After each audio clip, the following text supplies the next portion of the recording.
Hey guys, what is going on? It's me, BakuriBox12 here, and welcome back to another Realm of the Mad God video. MotMG 2021 is officially here, August 17th. Lots of new content, as well as some old familiar ones from years ago making a return. Before we get into that though, there was a terrible but hilarious game-breaking bug that was happening to players who would log in and load into a realm and they would just instantly die, or they would get hit by an enemy and die in one shot. I was thankfully spared this fate, but so many players fell prey to it. I think they've quickly patched it since, and as long as you send in a support ticket, they will revive your characters who are lost. It feels like this kind of thing happens in some way every year. MotMG always has some weird technical problem, but it's usually relegated to something like server lag. Instantly killing players, now that's something else. That's a new record. Jokes aside, good on them for fixing it, because that's no good. Let's read this opening prompt. Hello, mighty realmers. Change across the realm. Crumbling over the multiple fragmented realities of a world with thousands of destinies, and yet a vast power is sweeping through them all. The winds of chaos have permeated into every single plane, mortal or divine, and that was just one of the many signs. Even the Deva, the race who remained neutral to the cruelest rulers of the worlds, could not stay quiet this time. Forgotten forces awaken and nowhere is safe. An apocalyptic battle is descending upon the realm. Month of the Mad God, Antimony, is all about choices and opposites, and it is finally beginning. In the wake of this battle between void and light, the realm might not emerge the same as it's been before. Throughout the next couple of weeks, you'll experience events and improvements that will forever change the way you play Realm. Before we get started with this kickoff to MotMG, we'd like to inform you right away that dungeon modifiers will be added to the game on Tuesday the 24th, and the Shatters rework on Thursday the 26th. So not far away at all. I'm really curious if we're going to have another testing session to try out the Forgotten King, or at least the first two bosses again. To get your hands on the new enchantments feature, you will have to wait a little while longer still. Now, let's talk in more detail about the things you can experience right now. First up, the reskinned Dark Nexus. This was available on testing for us to check out ahead of time, and it's pretty much identical from what I can see. Cool cracks in the ground you can sink in, random things flying around. The rain is a really nice touch. I think that's my favorite part. A lot of little hidden areas you can explore. It's a cool looking Nexus. UT trading, this is a big one. This is what we've all been waiting for and have been speculating about. Much has been said about the legend of UT trading. For the moment, it will be active during MotMG 2021. We want to enable trading in a gradual way and gather its impact on how the game is played. To be clear, this is an experimental feature that we may roll back after MotMG, leave it activated, or tweak things as we review the results. Here are the items that you'll be able to trade. All items that were already tradable, all eggs up to rare, all nil drops, and some UTs, at which point they give us a very lengthy list. I will put that up on screen. Essentially, nothing endgame. So it's a start, but as they say here, they could roll it back after MotMG if they don't think it's good for the game's economy. Not that having a dungeon event doesn't already devalue the potions and white bags associated, but I see what they mean. It's a new system, they want to test it out. It's just nice to finally be able to trade the old items again, and pass off any UTs you have in excess of onto someone less fortunate. Also, when you log on, you get this nice free pack. Contains a character slot, a nice looking Void skin for the Bard, the Deadly Dapperling, I'm gonna assume that's the mushroom looking thing, Gift of the Void ×3, 1 Mystery ST chest, and campaign tokens. Let's talk about that campaign, by the way. There's a lot of really good stuff in here, especially at the very end where we have these two rockin' skins and a blueprint for the Forgotten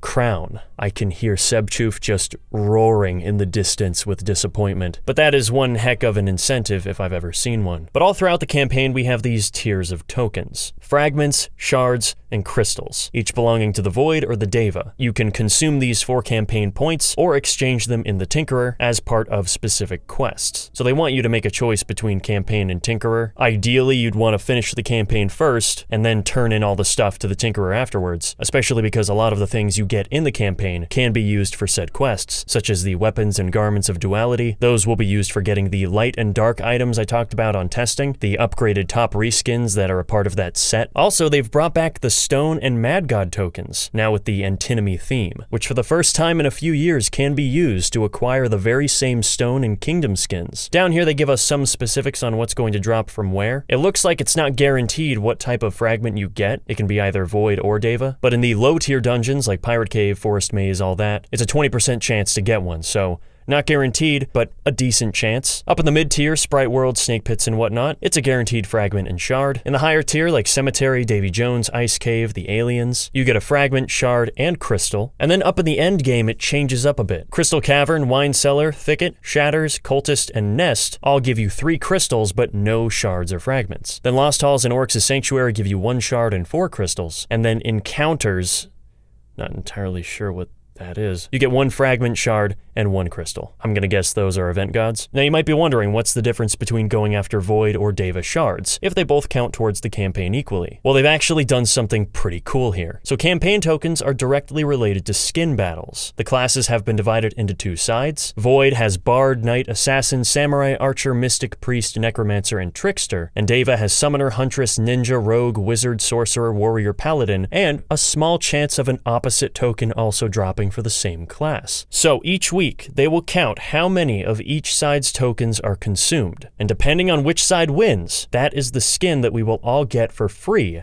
as a gift. Fear not though, because the side that loses will still be available in a quest. So theoretically, you could not participate at all in MotMG and still walk away with a handful of free skins. Of course, you won't have any influence over which side gets chosen, and I think therein lies the real incentive to play. The first face-off we have is Wizard versus Knight, and I gotta say, this is a hard choice for me to make. These 2 skins look really cool. I'd be happy with either one, but if I had to choose one, I'd go with the Wizard. I like that dark burgundy red. The Void and Deva prisons will be spawning after a minute in new realms, with 10 of each spawning across the map. These will have a chance to drop determined thematic tokens, as well as other loot. Also, the shards of the Mad God will become Door Warden shards as September begins. Then we get to see that antinomy equipment, which was the light and dark items, the top reskins. Then it says, beware, later in MotMG, the Embers of the Void and Deva will be able to be combined into a new, powerful ring. Then we get a nice picture of all the events going on. All of the realm events have also chosen sides, the appetizer having succumbed to the Void and looking rather tentacly.